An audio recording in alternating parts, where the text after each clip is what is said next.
This is the moment which shocked the world, when a police officer from Manchester, England, was filmed kicking a man while he was on the ground.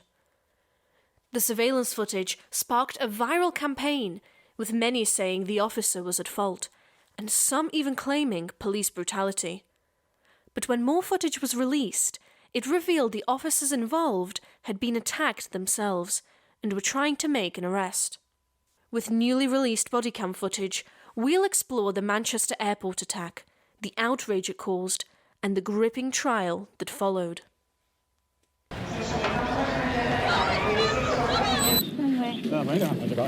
Easy. Stay on the floor now! Stay on the floor!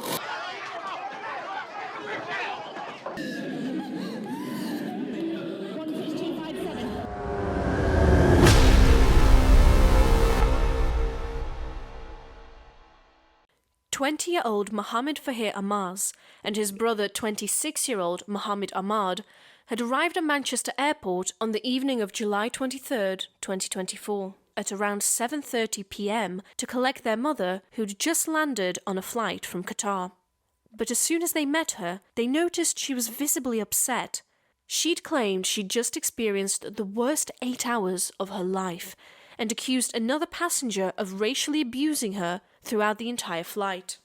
That passenger was Abdul Karim Ismail, a Kuwaiti national who was travelling with his wife and 3 young children. As the two brothers walked through Terminal 2, their mother saw Abdul Karim and pointed him out to her sons.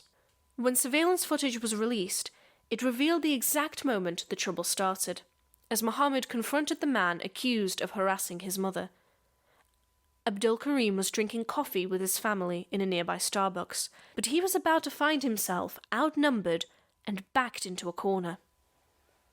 According to Mohammed, he demanded an apology from Abdul Karim, but didn't receive one, and the confrontation became more heated until Mohammed snapped and attacked Abdul Karim while his wife and children watched on in horror.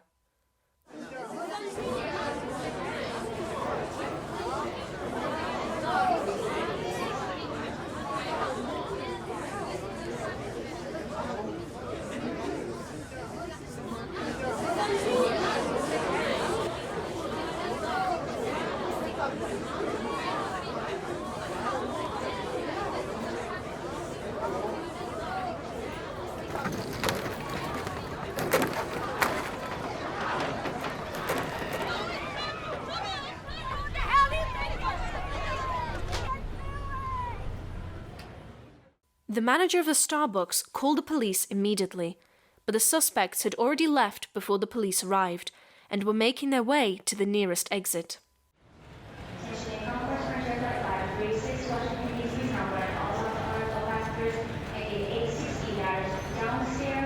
PC Zachary Marsden, PC Ellie Cook, and PC Lydia Ward were the first 3 officers on the scene, where they found Mohammed and his brother paying for their parking ticket. But as they moved in to detain the suspects, these officers would discover that this arrest was going to be anything but routine.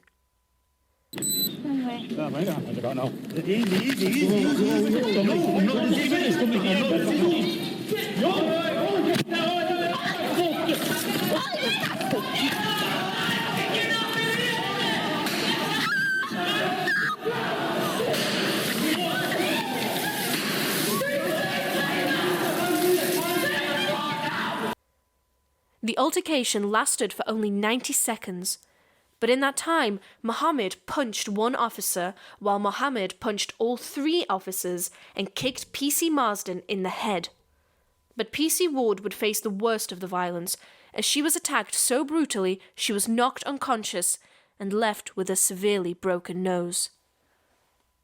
Even after Mohammed was tasered, he continued to punch and kick, while officers desperately tried to regain control of the situation. PC Ward appeared to be in deep shock from her ordeal and would eventually need surgery on her nose. When a video of the incident was leaked online, it only contained a few seconds of the footage. The footage released featured the moment PC Marsden kicked Mohammed while he was on the floor, and it sparked outrage almost immediately. Even politicians became involved, demanding an investigation to resolve the matter as soon as possible. Even though the surveillance footage revealed the sheer violence the police were facing, 2 of the officers were still suspended and placed under investigation. But neither PC Zachary Marsden, PC Ellie Cook, or PC Lydia Ward would face any charges, and the deployment of tasers was deemed lawful by the Crown Prosecution Service, stating necessary and proportionate force was used to detain the 2 brothers. It would take a year before the trial started at Liverpool Crown Court, but it would become just as controversial as the incident itself, when both men pleaded not guilty on all counts and presented their extraordinary defence. Mohammed told jurors that he feared for his life during the altercation at Starbucks. He'd confronted Abdul Karim Ismail because of the racist abuse he'd given his elderly and sick mother. Mohammed claimed he'd acted peacefully and only retaliated after being threatened. Unfortunately for Manchester police, Abdul Karim declined to file a complaint, choosing to forget the whole thing. But that left jurors wondering exactly what had happened in those short few seconds, and if Mohammed was really provoked or not. But the manager of the Starbucks testified that Mohammed was the one who appeared to be the aggressor, and another employee said that the verbal exchange didn't seem to involve any physical aggression from Abdul Karim, and the violence was initiated by Mohammed. Mohammed also claimed that neither he nor his brother realized they were being arrested at the time, or that 2 of the officers were female, and they thought they were being unlawfully attacked by plainclothes police officers. But the surveillance and body cam footage clearly shows at least 1 officer in uniform.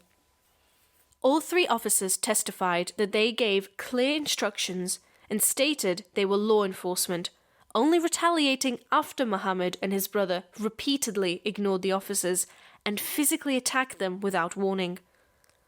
Although PC Marsden fully acknowledged he'd kicked Mohammed while he was on the floor, he claimed the kick was an attempt to subdue Mohammed and regain control, not an excessive use of force.